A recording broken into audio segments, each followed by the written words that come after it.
بالله السميع العليم من الشيطان الرجيم بسم الله الرحمن الرحيم الحمد لله رب العالمين والعاقبة للمتقين ولا عدوان إلا للظالمين والصلاة والسلام على عبده ورسوله محمد وعلى آله وصحبه ومن اتبعهم بإحسان إلى يوم الدين.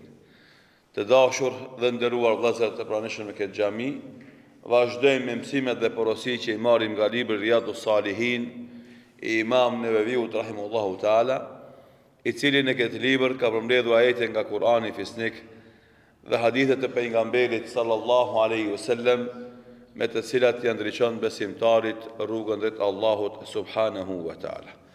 Edhe sot jemi në hadithin 664 me radhë që nga fillimi i librit. Hadithi i dytë në këtë kapitulli që flet për detyrën dhe obligimin që ka qytetari musliman që t'i bindet pushtetarit musliman kur ai e urdhon në gjëra të mira, dhe se ky qytetar musliman nuk e ka detyrë dhe obligim t'i nështrohet pushtetarit musliman kur ai e urdhon në mëkat.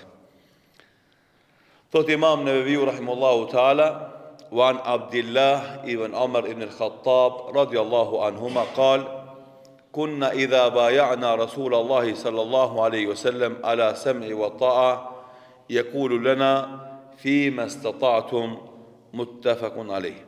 Thot Abdullahi i biri i Omerit, i biri i Khattabit, Allahu qoftë i kënaqur për të dy këtyre burrave të mirë të Islamit, thot kur i jepnim beslidhjen pejgamberit sallallahu alaihi wasallam për ta ndëgjuar atë dhe për t'ju bind atij, na thoshte pejgamberi sallallahu alaihi wasallam: shtone edhe këtë fjali në gjërat që kena mundësi me i bë.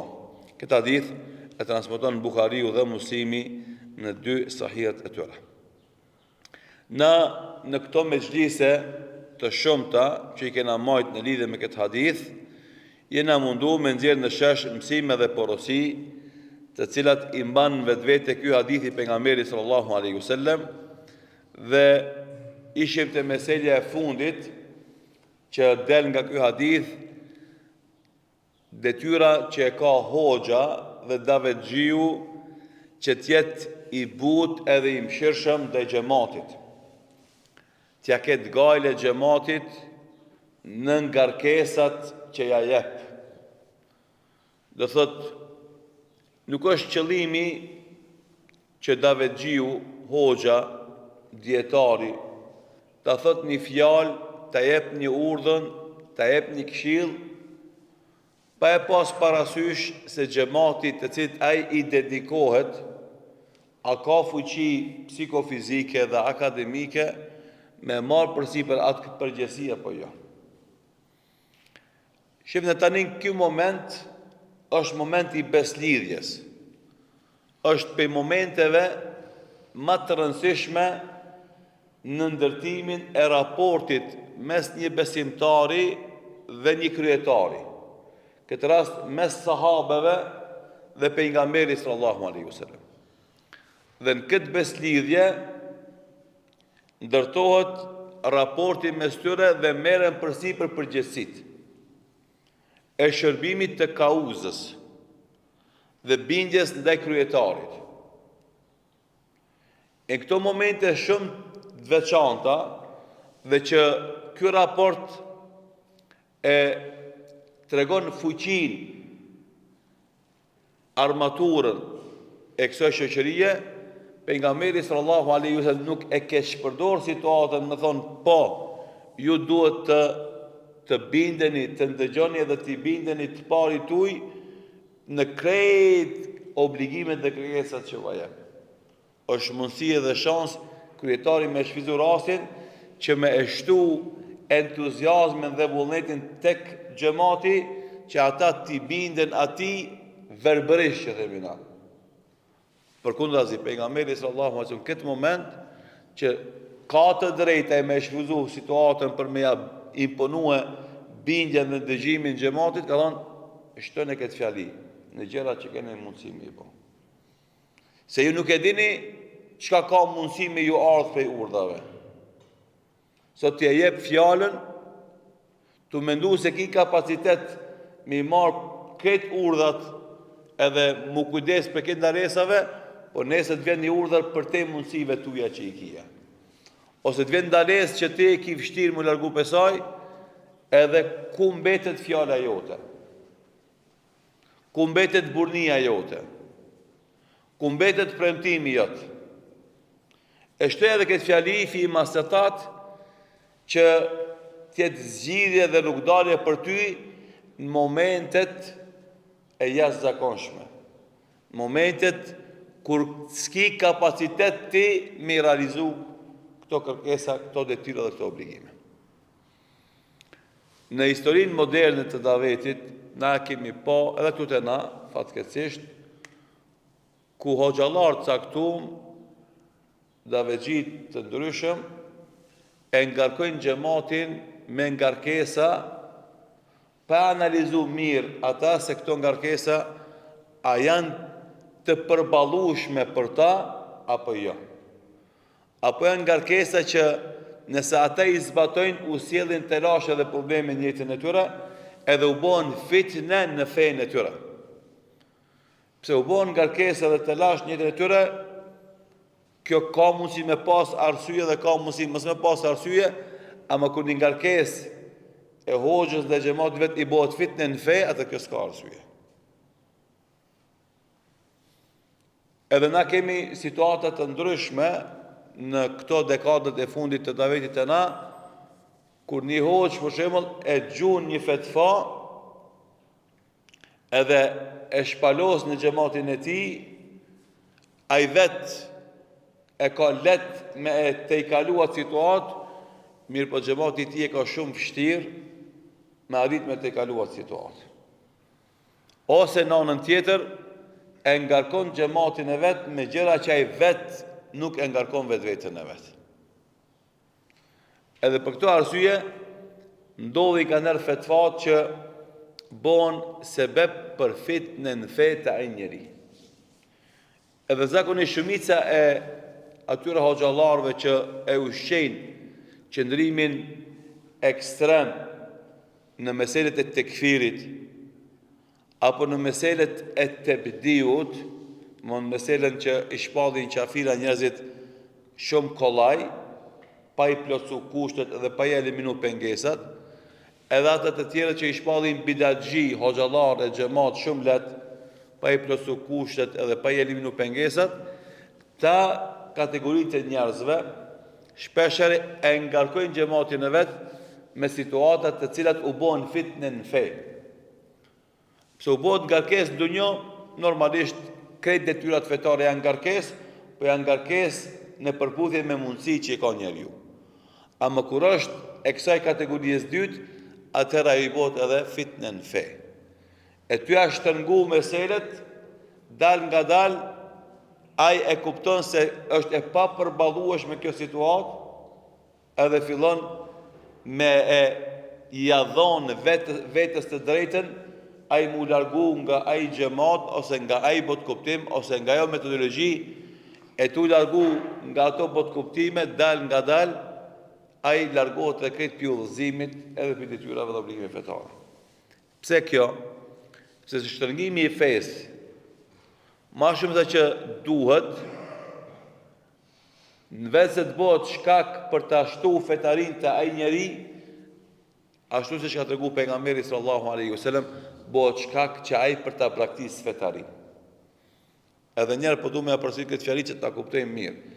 Shtërngimi i fesë, ma shumë se që duhet, në vetë se mja ashtu fetarin dikujt, bëhet shkak mja paksu fetarin, ose mu gjvesh të rësish nga festaria, apo e që dhimi në udhëzimi.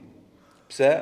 Se pejgamberi sallallahu alaihi wasallam ka thonë, len yushaddu ahadun dine illa ghalaba. Çdo kush që shtërngon fen, tu mëndu ky me hi fesë për mi, feja do thotë e dominon atë dhe largon prej vetes vet.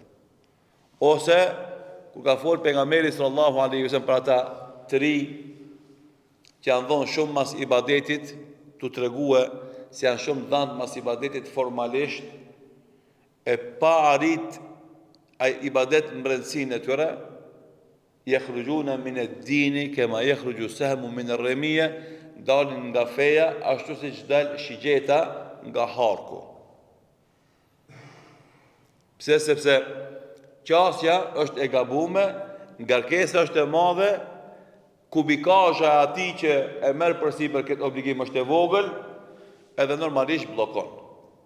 Është shembull i thjeshtë kur e merr ti një kamionet për 700 kilogramve për shembull, edhe ngarkon 2 tonelata.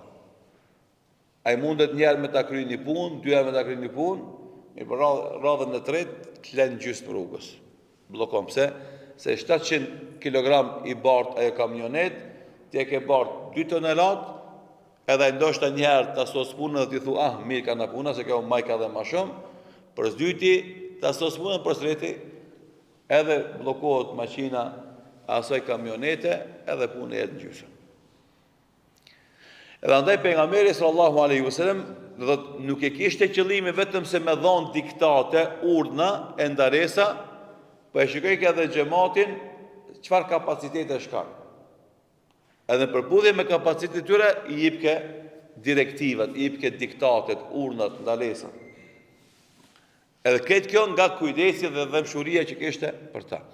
Andaj na e përmendëm në mësimin e fundit ajetin kuranor ku Allahu i thot Muhamedit sallallahu alaihi wasallam, fabima rahmatin min Allahi linta lahum. Sikur të mos kishte qenë mëshira e Allahut ndaj teje o Muhammed. E tjeshti i but ndaj tyre. E ti që qeni i ashpër, nëse ku s'ka mëshira e Zotit nuk është e pranishme, atëherë nuk kemi qenë i but, e kemi qenë i ashpër. E nëse ti i ashpër me njerëzit, lan faddu min hawlika, do të largohesh njerëzit që janë përreth teje. Fa'fu anhum wastaghfir lahum washawirhum fil amr, e ti fali ata, kërko falje për ta dhe konsultoj ata në çështjet tuaja. Do të pejgamberi sallallahu alaihi wasallam, i cili pozitën e ka të ligjvënësit, Allahu i madhreshëm ja ka dhënë pozitën ai me dhon ligj, me urdhëru dhe me ndalu. Dhe vendimi i pejgamberit sallallahu alaihi wasallam është i barabartë me vendimin e Allahut, me mundësinë që ka dhënë Allahu. Wa man ata'a ar-rasula faqad ata'a Allah. Ai që respekton pejgamberin sallallahu alaihi wasallam e ka respektuar Allahun.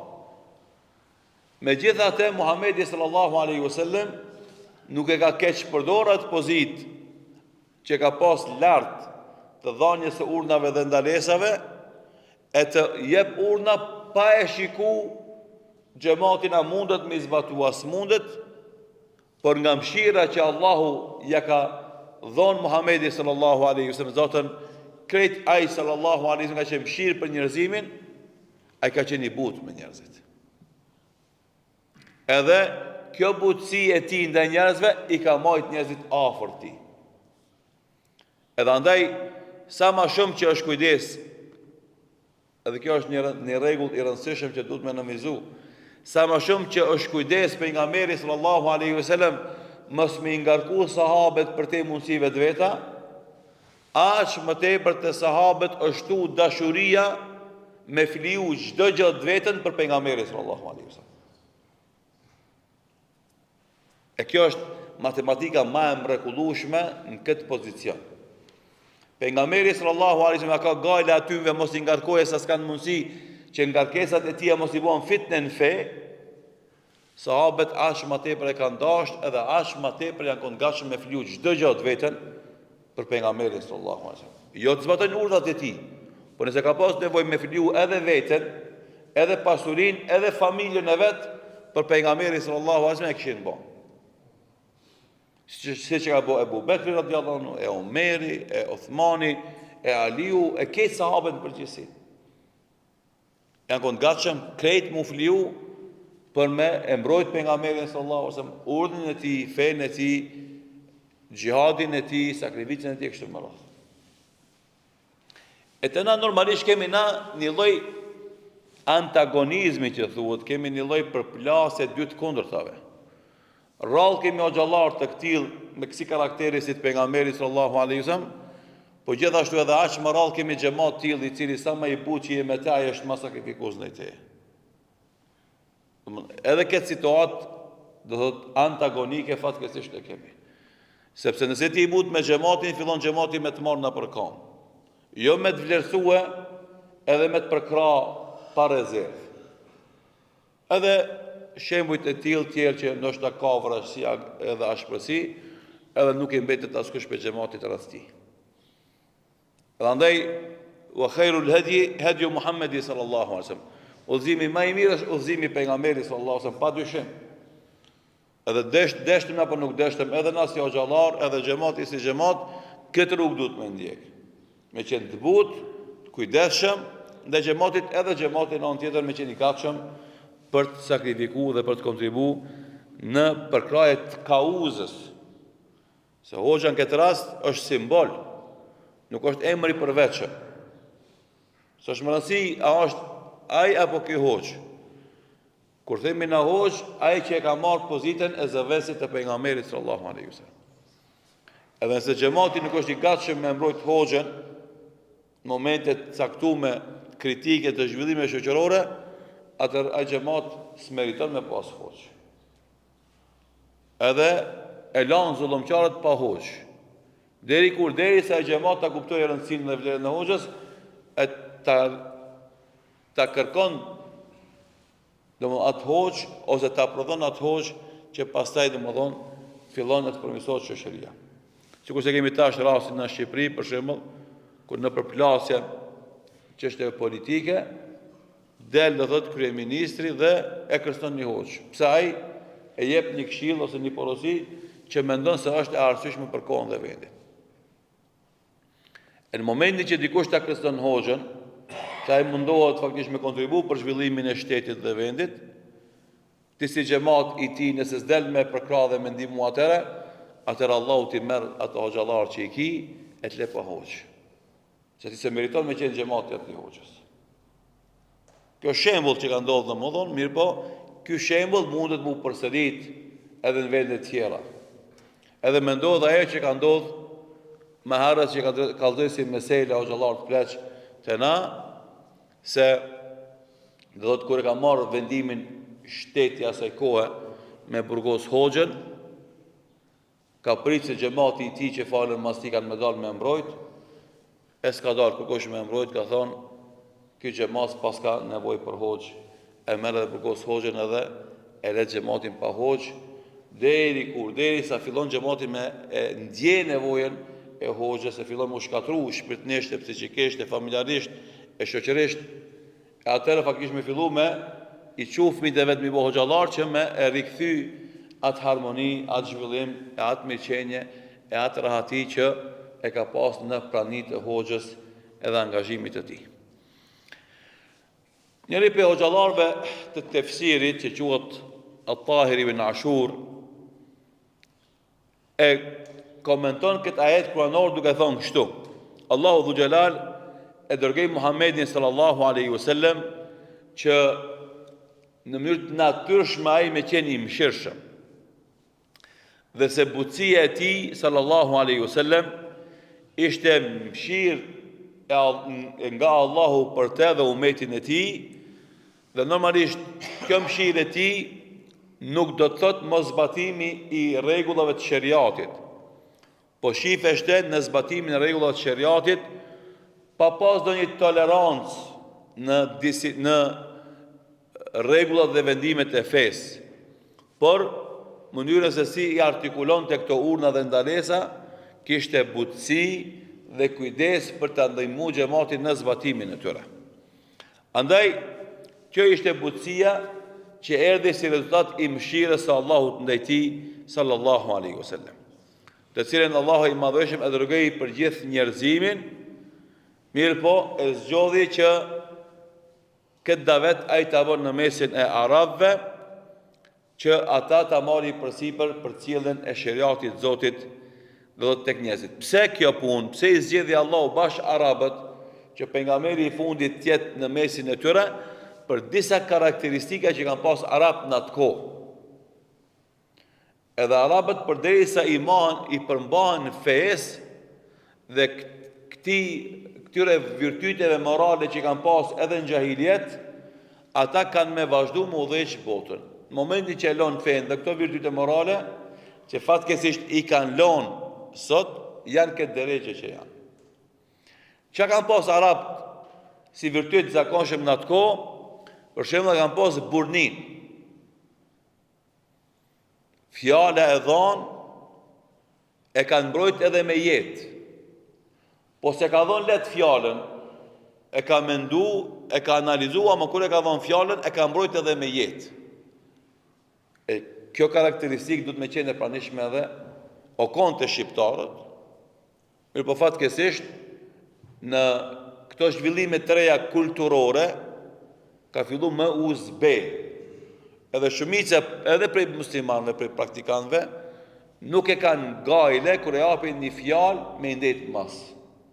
Se kanë gajle pse e thejnë fjallën e vetë.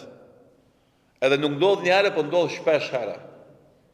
E kjo është mungese e burnisë. Ande dyta, e kanë refuzu në nëshmimi. S'kanë pranut në nëshmonë prej asë kujtë. Kanë pas krenari. Shifnë këtë janë karakteristikë shumë të nësishme, që se si për neve do të me i menu vetë vetën e vetë. Burnin, e kanë refuzu në nëshmimi. S'kanë pranut në nëshmonë. Kanë jetu të varfën, kanë jetu jo të famshëm, ama jo me pranu pozita që dikush të nënshmoja ata pastaj. Puna e vardisis ndaj pushtetit, zakonisht sjell nënshmim. Kur njerëzit i vardisen pushtetit dhe pushtetarëve për të përfitu privilegje, për të përfitu pasuri, ata nesër të nënshmojnë për 5 pare të bëjnë. E ti nëse pranon nënshmimin e tjerëve për interesa materiale, ti s'ki karakter. Se mbosh njëri madhë, por njëherë njëtë. E treta, kam pas fitratin e shëndosh. Natyra e tyre e kulturës, e adeteve dhe zakoneve ka qenë e shëndosh. Kam pas një kapacitet dhe vlerash, që ata i kam bot trima, i kam bot luftar, i kam bot të ndershëm. I paramdo, kur sahabet japin besën pejgamberit sallallahu alaihi wasallam, më njën janë burat, më njën janë gratë, edhe tek beslidhja mes pejgamberit sallallahu alaihi wasallam dhe muslimanëve, mes tjerave përmendet edhe dhe që ato gratë nuk kanë me bo zina. E Hindi, si që kishte zgjatë dorën për me dhonë besën pejgamberit sallallahu alaihi wasallam për këtë e tërheq dorën. Edhe thot një fjali që të regon këto karakteristika për se të qasën ma. Thot, awetez një hurra, a ka mundësi një grua e lirë, e ndershme, e morashme, e mbozina? Sklavet, robneshat merët me kësi poshtësina. Ama një grua e lirë, zbjen këtë nivel të poshtë.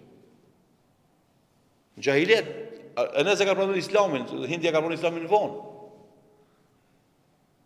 Dhe o konë karakteristik e grave të gjahiljetit, që gratë e lira mës me mujtë me ranë zina, veç sklavet, zotë ashtu janë të lira ato, blehen me pare. Ama një grua e lirë, s'ka mundësi me ranë zina. Tash krahasoje atë kohë me këtë kohë, ku do më thonë gjentin femra në mesin e muslimanëve, prej familjeve muslimane që e japi vetën lirë. Normalisht, kjo e bën dallimin. E për këtë shkak thot Tahir ibn Ashuri, thot për këto karakteristika e katërta, wa sur'atul fahm, shpejt i kuptonin porosit, mesazhet. Nuk kishte nevojë me avizatu, urdhni si urdhën, direktiva si direktiv, me pak fjalë kuptohej. Edhe i shifshe musliman këtë gaditu me zbatu urdhin e pejgamberit sallallahu alaihi wasallam.